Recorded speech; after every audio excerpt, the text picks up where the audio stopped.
ठरलं तर मग या मालिकेच्या येणाऱ्या प्रोमोमध्ये आपल्याला पाहायला मिळणार आहे आणि ते म्हणजेच की सायली अलिबागला आलेली असे, प्रतिमाचा शोध घेत असे, परंतु तिथे ती सर्वांना विचारते. तिची निराशा झालेली असते, कोणी काहीही तिच्याबद्दल सांगत नसतं. ती सगळ्या येणाऱ्या जाणाऱ्या माणसांना विचारते, दुकानदारांना विचारते, परंतु कोणीही तिच्याबद्दल काहीही सांगायला तयार नसतं.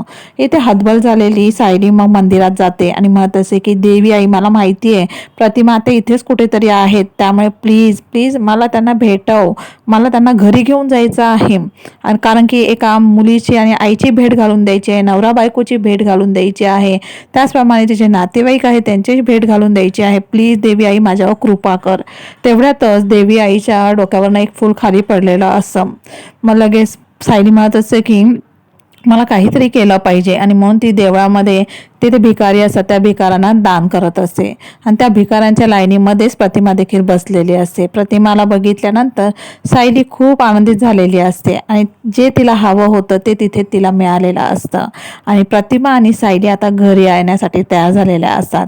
अर्जुन म्हणत असतो की ही सायली नक्की अलिबागलाच गेली असेल, कारण की ती आता शांत तर बसणार नाहीये. कारण कल्पना म्हणत असते की ती बाहेर गेलेली आहे, अर्जुन आम्हाला माहिती नाही, काहीच सांगून गेली नाही, फक्त म्हणाली की मी बाहेर जाते.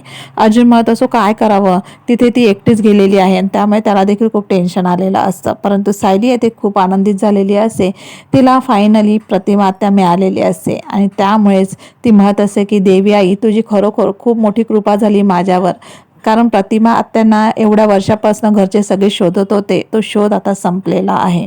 अशा पद्धतीने सायलीने अखेरकार प्रतिमाला शोधून काढलेलंच असतं.